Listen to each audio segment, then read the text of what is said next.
তারপর $150 মিলিয়ন মতো investment commit করার কথা বলছে। তো তাদেরকে আমরা এবং সেই ইনভেস্টমেন্টটা যদি বাংলাদেশে ফলো থ্রু করে আগামী 1 থেকে 2 বছরের মধ্যে, তাহলে প্রায় 15,000 নতুন কর্মসংস্থান সৃষ্টি হবে। তো তাদেরকে আমরা বিভিন্ন জায়গায় জমি অ্যালোকেট করার চেষ্টা করছি, কারণ তারা একদম এন্ড টু এন্ড একটা সলিউশন নিয়ে আসছে, একদম ওভেন থেকে শুরু করে all the way down to garment manufacturing. So 100 গ্রুপের সাথে আজকে আমরা যে পাউচে সাইন করলাম, সেটা এসেনশিয়ালি আমাদেরকে এনশিওর করলো যে $150 মিলিয়ন একটা ইকুইটি ইনভেস্টমেন্ট হবে। তার চেয়েও বড় কথা যে 15,000 লোকের আশা করছি আগামী 1 থেকে 2 বছরের মধ্যে নতুন কর্মসংস্থান সৃষ্টি হবে এটার মাধ্যমে। আর দ্বিতীয়ত হচ্ছে আমরা আরেকটা এমওইউ সাইন করেছি আজকে আইএলওর সাথে, ইন্টারন্যাশনাল লেবার অর্গানাইজেশন যারা, তাদের সাথে বিডা একটা এমওইউ সাইন করেছে। আমি আগেও বলেছি যে আমাদের পুরো সোসাইটিটাতে সবসময় আসলে এন্টারপ্রেনারদেরকে ফোকাস করলে হবে না, তাদের সাথে যারা কাজ করে, আমাদের যেই ওয়ার্কার্স, আজকে নাসিম মনসুর ভাইয়ের প্রেজেন্টেশন যারা দেখেছেন তারা দেখেছেন যে আমাদের ইকোনমিটাকে যে আমাদের ইকোনমির যে চাকাটা, সেই চাকাটা এগিয়ে নিয়ে যাওয়ার জন্য এন্টারপ্রেনাররা শুধু একা তো আর করেন না, সাথে তাদের ওয়ার্কফোর্স যেটা আছে, আমাদের শ্রমিকরা করেন। তো আমাদের লেবার রাইটসের যেই স্ট্যান্ডার্ড, সেই স্ট্যান্ডার্ডটা কিন্তু আমাদের গ্লোবাল স্ট্যান্ডার্ড থেকে অনেক লো, অনেক নিচে।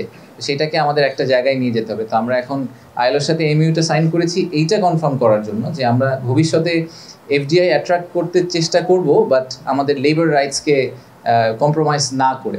এবং আরেকটা সত্যি কথা হচ্ছে যে পৃথিবী যেদিকে যাচ্ছে, তাদের লেবার রাইটসকে যদি আমরা কম্প্রোমাইজ করতে থাকি, একসময় আসলে বাংলাদেশ থেকে কেউ কোনো প্রোডাক্ট নেবে না। বাংলাদেশের ওই লেবার স্ট্যান্ডার্ডটাকে একটা জায়গায় নিয়ে যাওয়া will become a minimum requirement for a lot of clients. So আমাদেরকে ওইটাকে ম্যানেজ করতেই হবে। ডিপি ওয়ার্ল্ডের যে চেয়ারম্যান, উনি আসলে খুবই ভিআইপি। ইনফ্যাক্ট ইউএইতে উনি একজন বড় VIP, very close to the royal family.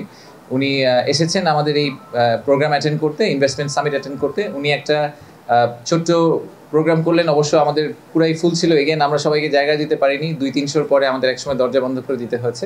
So DP ওয়ার্ল্ডের সাথে আমাদের একটা লং টার্ম প্ল্যান আছে। আপনারা অনেকেই হয়তো শুনেছেন যে আমরা চিন্তা ভাবনা করছি যে আমরা ফ্রি ট্রেড জোনের দিকে চলে যাব।